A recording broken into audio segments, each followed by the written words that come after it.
Assalamualaikum warahmatullahi wabarakatuh. Yang terhormat Ibu Femi Lekahena, MPSI Psikolog, selaku dosen pengampu mata kuliah metode penelitian, serta teman-teman sekalian yang saya hormati. Perkenalkan, saya Rizky Diana Dewi.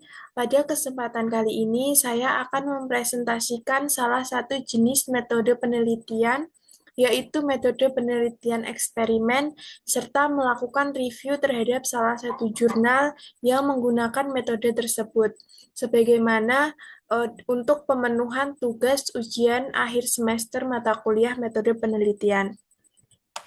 Dalam presentasi kali ini, yang pertama saya akan memaparkan definisi dari metode penelitian eksperimen. Menurut Sugiono, mengungkapkan bahwa penelitian eksperimen adalah metode penelitian yang digunakan untuk mencari pengaruh dari perlakuan tertentu terhadap yang lainnya dalam kondisi yang terkendalikan.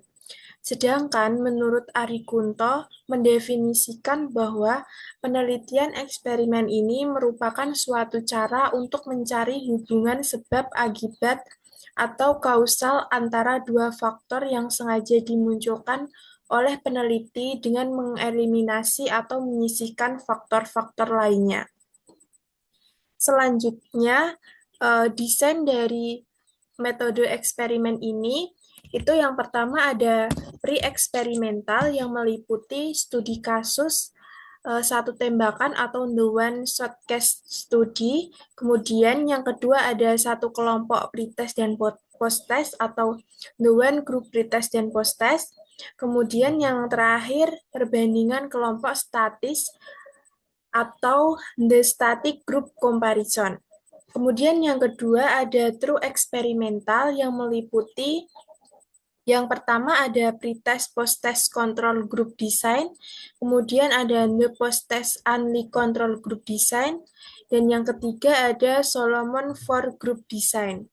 Kemudian yang ketiga ada kuasi eksperimental yang meliputi the non-equivalent control group design, kemudian the time series design, dan counterbalance design.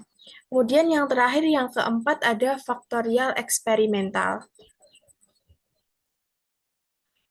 Selanjutnya, kelebihan dan kelemahan dari metode penelitian eksperimen adalah yang pertama kelebihannya itu dapat menunjukkan hubungan sebab akibat secara jelas. Yang kedua, data objektif dan terukur. Yang ketiga, hasil bisa diuji ulang atau reliable. Kemudian ada variabel dapat dikontrol dan cocok untuk menguji hipotesis. Untuk kelemahannya itu ada tidak selalu mencerminkan kondisi nyata, kemudian sulit mengontrol semua variabel luar, kemudian tidak cocok untuk semua topik penelitian, bisa terkendala etika, serta butuh waktu, biaya, dan perencanaan yang matang.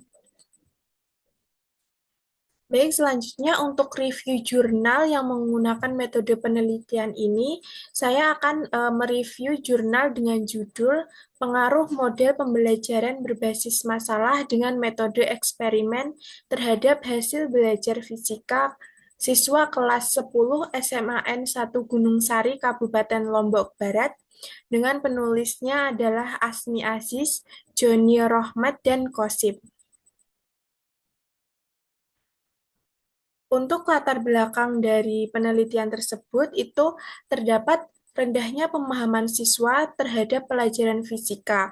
Hasil observasi di SMAN 1 Gunung Sari ini menunjukkan nilai rata-rata fisika siswa kelas 10 masih di bawah KKM, yaitu 75. Pembelajaran konvensional masih dominan, teacher center, sehingga siswa cenderung pasif dalam pembelajaran. Kemudian kurangnya keterlibatan siswa dalam proses belajar mengakibatkan hasil belajar rendah, serta perlu model pembelajaran inovatif yang mendorong siswa agar tetap aktif seperti model pembelajaran berbasis masalah atau PBL, serta metode eksperimen. Kemudian metode penelitian dalam penelitian ini Jenis penelitiannya menggunakan kuasi eksperimen dengan desain pretest post-test control group design dengan populasi seluruh siswa kelas 10 SMAN 1 Gunung Sari yang terbagi dalam 9 kelas. Teknik pengambilan sampel ini menggunakan cluster random sampling dengan hasil sampelnya kelas X5 itu yaitu kelas eksperimen, yaitu menggunakan PBL serta eksperimen, dan kelas X2 kelas kontrol pembelajaran konvensional. Instrumennya yaitu soal pilihan ganda sebanyak 25 butir, diuji validitas, reliabilitas, dan lain-lain, serta untuk analisis datanya menggunakan uji homogenitas serta normalitas dan uji t-test pollen variance.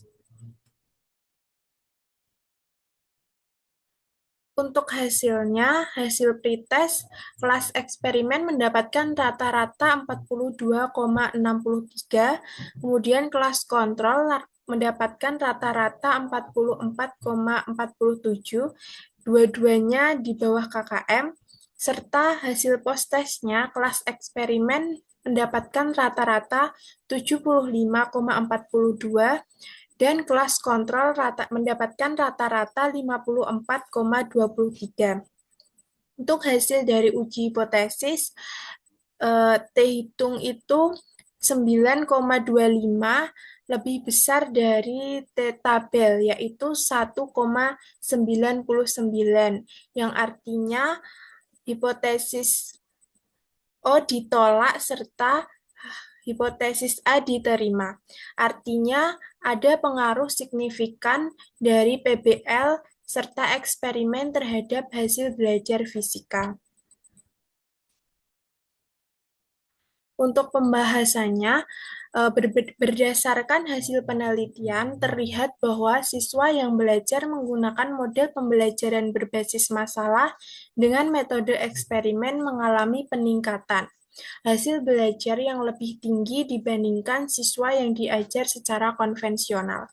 Hal ini menunjukkan bahwa pendekatan tersebut sangat efektif dalam meningkatkan pemahaman siswa terhadap materi fisika. Model pembelajaran berbasis masalah membuat siswa lebih aktif karena mereka diajak untuk memecahkan masalah nyata, membuat hipotesis, dan melakukan eksperimen secara langsung. Proses ini dapat membantu siswa untuk membangun pemahamannya sendiri melalui pengalaman, bukan hanya menerima informasi dari gurunya.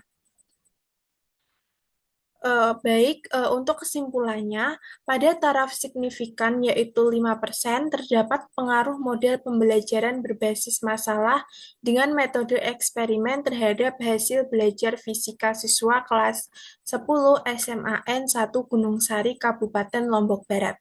Model pembelajaran berbasis masalah dengan metode eksperimen dapat dijadikan sebagai alternatif model pembelajaran yang dapat diterapkan untuk mengaktifkan siswa sehingga hasil belajar kognisi siswa meningkat.